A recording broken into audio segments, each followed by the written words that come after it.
ಕೋಲಾರ ಜಿಲ್ಲೆಯ ಮಾನ್ಯ ಜಿಲ್ಲಾಧಿಕಾರಿಗಳಾದಂತ ಅಕ್ರಮ್ ಪಾಷಾ ಸಾಹೇಬ್ರನ್ನು ವರ್ಗಾವಣೆ ಪ್ರಮೋಷನ್ ಕೊಟ್ಟು ಅವರು ವರ್ಗಾವಣೆ ಮಾಡಿದೆ.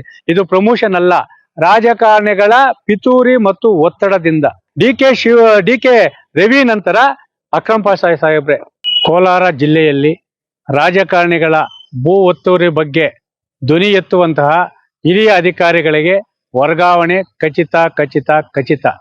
ಈ ಒಂದು ಪ್ರಜಾಪ್ರಭುತ್ವದಲ್ಲಿ ಪ್ರಜಾ ಸೇವಕರಾಗಿ ಸಂವಿಧಾನದ ಅಡಿಯಲ್ಲಿ ಕೆಲಸ ಮಾಡಬೇಕಾದಂತ ಕೋಲಾರ ಜಿಲ್ಲೆಯ ಜನಪ್ರತಿನಿಧಿಗಳು ಯಾವ ಸರ್ಕಾರ ಇರ್ತದೋ ಆ ಸರ್ಕಾರದ ಮೇಲೆ ತಮ್ಮ ಹಿಡಿತವನ್ನು ಸಾಧಿಸಿಕೊಂಡು ತಮ್ಮ ಭೂ ಒತ್ತುವರಿ ಅಂದ್ರೆ ಗೋಮಾಳ ಇರ್ಬೋದು, ಗುಂಡುತೋಪು ಇರ್ಬೋದು, ಕೆರೆ ಅಂಗಳಗಳನ್ನು 100 ಎಕರೆ ಒತ್ತುವರಿ ಮಾಡಿಕೊಂಡು ಆ ಒಂದು ಜಮೀನನ್ನು ಬೆಂಗಳೂರು ಮೂಲದ ಭೂಗಳ್ಳರಿಗೆ ಮಾರಾಟ ಮಾಡುವ ದಂಧೆಯಲ್ಲಿ ರಾಜಕಾರಣಿಗಳೇ ಪ್ರಥಮ ಸ್ಥಾನದಲ್ಲಿದ್ದಾರೆ ಅಂದ್ರೆ ನಾನು ಆರೋಪ ಮಾಡ್ತಾ ಇದ್ದೀನಿ.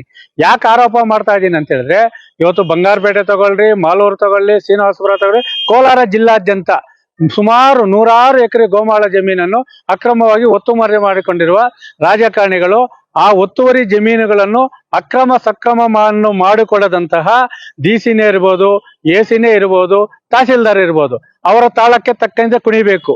ಅವ್ರ ಸೈನ್ ಹಾಕಂದ್ರೆ ಹಾಕ್ಬೇಕು. ಇಲ್ಲ ಅಂತ ಹೇಳಿದ್ರೆ ಅವ್ರಿಗೆ ವರ್ಗಾವಣೆ ಮಾಡಿ ಅವ್ರ ಮೇಲೆ ಇಲ್ಲ ಸಲ್ಲದ ಆರೋಪ ಮಾಡುವ ದಂಧೆ ನಿರಂತರವಾಗಿ ಕೋಲಾರ ಜಿಲ್ಲೆಯಲ್ಲಿ ಹಿರಿಯ ಅಧಿಕಾರಿಗಳ ಮೇಲೆ ದಬ್ಬಾಳಿಕೆ ರಾಜಕಾರಣಿಗಳಿಂದ ನಡೆಯುತ್ತಾ ಇದ್ರು ಸರ್ಕಾರ ಇದನ್ನು ಗಂಭೀರವಾಗಿ ಪರಿಗಣಿಸ್ತಾ ಇಲ್ಲ. ಇನ್ನು 3 ಪಕ್ಷ ಇದೆ, ಬಿಜೆಪಿ ಇದೆ, JDS ಇದೆ. ಆ 2 ಪಕ್ಷ ವಿರೋಧ ಪಕ್ಷದಲ್ಲಿ ಕೆಲಸ ಮಾಡೋದು ಬಿಟ್ಟು ಅವ್ರಿಗೆ ಧ್ವನಿನೇ ಇಲ್ಲ. ನಾವು ಸಹ ಭೂ ಒತ್ತುವರಿದಾರರಲ್ಲಿ ಪಾಲ್ದಾರ ಅಂತೇಳಿ ಇವತ್ತು ವರ್ತನೆ ಮಾಡ್ತಾ ಇರೋದು ಯಾವ ಸ್ವಾಮಿ ಅಲ್ಲ. ಇವತ್ತು ಕೋಲಾರ ಜಿಲ್ಲೆಯ ಮಾನ್ಯ ಜಿಲ್ಲಾಧಿಕಾರಿಗಳಾದಂತ ಅಕ್ರಮ್ ಪಾಷಾ ಸಾಹೇಬ್ರನ್ನು ವರ್ಗಾವಣೆ ಪ್ರಮೋಷನ್ ಕೊಟ್ಟು ಅವರು ವರ್ಗಾವಣೆ ಮಾಡಿದೆ. ಇದು ಪ್ರಮೋಷನ್ ಅಲ್ಲ, ರಾಜಕಾರಣಿಗಳ ಪಿತೂರಿ ಮತ್ತು ಒತ್ತಡದಿಂದ. ಇವತ್ತು ಅಂಗನವಾಡಿ ಕೇಂದ್ರಗಳಿರ್ಬೋದು, ಸರ್ಕಾರಿ ಶಾಲೆಗಳಿಗಿರ್ಬೋದು ಭೂಮಿ ಕಟ್ಟಿದ್ಯಾರು? ಇದೇ ಒಂದು ಜಿಲ್ಲಾಧಿಕಾರಿ ಅಕ್ರಮ್ ಪಾಷಾ ಸಾಹೇಬ್ರು. ಅದನ್ನು ಮುಖ್ಯವಾಗಿ ರೈತರ ಅಂದ್ರೆ ಗಡಿಭಾಗದ ಏತುರಳ್ಳಿ ಚಿಕ್ಕನಹಳ್ಳಿ ರೈತರ ಚೆನ್ನೈ ಕಾರಿಡಾರ್ಗೆ ಭೂಮಿ ಕಳ್ಕೊಂಡಾಗ ಸರ್ ಈ ತರ ಇದೆ ಎಲ್ಲ ಬಡವರು ಸಾರ್ ಅಂತೇಳಿ ಅವರ ಮನವರಿಕೆ ಮಾಡಿದಾಗ ಖಂಡಿತವಾಗ್ಲೂ ಹಿಂದೂ ಮುಂದೆ ನೋಡಿದಿರ ಆ ಕೂಡ್ಲೆ ಮುಳಬಾಗಿಲು ತಹಶೀಲ್ದಾರ್ಗೆ ಕರೆ ಮಾಡಿ ಹೋಗಿ ಅದನ್ನ ವರದಿ ತಗೊಂಬ ಅಂತೇಳಿ ಸುಮಾರು 10 ಕೋಟಿ ರೂಪಾಯಿ ಪರಿಹಾರವನ್ನು ಬಿಡುಗಡೆ ಮಾಡಿದಂತ ಅಕ್ರಮ್ ಸಾಹೇಬ್ರಿಗೆ ನಾವು ರೈತ ಸಂಘದಿಂದ ಮತ್ತು ರೈತರ ಪರವಾಗಿ ಧನ್ಯವಾದಗಳು ಹೇಳ್ತಾ ಇದೀವಿ. ಅದರಂತೆ ಇವತ್ತು ಕಂದಾಯ ಅಧಿಕಾರಿಗಳ ಸಿಬ್ಬಂದಿ ಕೊರತೆ ನಡುವೆಯೂ ಸಹ ಇಡೀ ರಾಜ್ಯದಲ್ಲಿ ಒಂದು ಇದರಲ್ಲಿ ಪ್ರಥಮ ಸ್ಥಾನದಲ್ಲಿ ಸ್ಥಾನ ಗಳಿಸಿದ್ದಕ್ಕೆ ಅವರ ಪರಿಶ್ರಮ ಇದೆ. ಒಬ್ಬ ಜಿಲ್ಲಾಧಿಕಾರಿ ಒಂದು ಜಿಲ್ಲಾಡಳಿತ ಭವನಕ್ಕೆ ಸೀಮಿತ ಆಗಿಲ್ಲ, ರಾಜಕಾರಣಿಗಳಿಗೆ ಸೀಮಿತ ಆಗಿಲ್ಲ.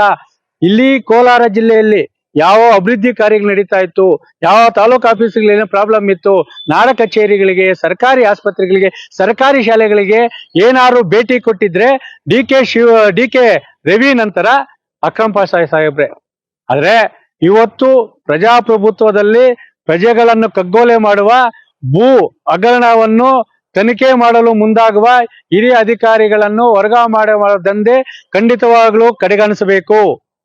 ಇವಾಗ ಏನು ಹೊಸದಾಗಿ ಕೋಲಾರ ಜಿಲ್ಲೆಗೆ ಆಗಮಿಸಿದರೆ ಜಿಲ್ಲಾಧಿಕಾರಿ ರವಿ ಸಾಹೇಬ್ರಿಗೂ ಡಾಕ್ಟರ್ ರವಿ ಸಾಹೇಬ್ರಿಗೂ ನಾವು ಮನವಿಯನ್ನು ಮಾಡ್ತಾ ಇದ್ದೀವಿ. ಈ ಕೋಲಾರ ಜಿಲ್ಲೆಯ ಅಭಿವೃದ್ಧಿಗಾಗಿ ರೈತ ಪರ, ದಲಿತ ಪರ, ಕೂಲಿ ಕಾರ್ಮಿಕರ ಪರ, ಮಹಿಳೆಯರ ಪರ, ಗ್ರಾಮೀಣ ಅಭಿವೃದ್ಧಿಯ ಪರ ನಾವು ಅಭಿವೃದ್ಧಿ ಪರ ಕಡೆ ಗಮನ ಕೊಡಬೇಕೆ ಹೊರತುನು ರಾಜಕಾರಣಿಗಳು ಯಾರೋ ಹಾಕೊಂಡ್ ಬಂದಿದ್ದಾರೆ ಅವರ ತಾಳಕ್ಕೆ ತಕ್ಕಂತೆ ಕುಣಿಬೇಕು. ಅವರು ಏನು ಒತ್ತುವರಿ ಮಾಡ್ಕೊಂಡಿರುವ ಗೋಮಾಳ ಜಮೀನುಗಳನ್ನು, ಕೆರೆಗಳನ್ನು, ದಾಖಲೆಗಳನ್ನು ಸೃಷ್ಟಿ ಮಾಡ್ಕೊಳ್ಳುವುದು ಮುಂದಾಗಬಾರದು. ರೈತ ಪರ ಈ ಒಂದು ಜಿಲ್ಲೆಯ ಅಭಿವೃದ್ಧಿ ಪರ ಕೆಲಸ ಮಾಡಬೇಕಂತೇಳಿ ಮಾನವ ಜಿಲ್ಲಾಧಿಕಾರಿಗಳಾದಂತ ಡಾಕ್ಟರ್ ರವಿ ಸಾರರನ್ನು ನಾವು ಮನವಿ ಮಾಡುವ ಜೊತೆಗೆ ಇದೇ ತರ ಯಾವುದೇ ರೀತಿಯ ರಾಜಕಾರಣಿಗಳ ಕೈಗೊಂಬೆಯಾಗದೆ ಮುಂದೆ ಅಭಿವೃದ್ಧಿ ಕೆಲಸಕ್ಕೆ ಮತ್ತು ಜ್ವಲಂತ ಸಮಸ್ಯೆ ಸ್ಪಂದಿಸದಂತ ಜಿಲ್ಲಾಧಿಕಾರಿಗಳನ್ನು ಉಳಿಸ್ಕೊಳ್ಬೇಕಂತೇಳಿ ಪ್ರಜ್ಞಾವಂತ ನಾಗರಿಕರಲ್ಲಿ ಮನವಿಯನ್ನು ಮಾಡ್ತಾರೆ.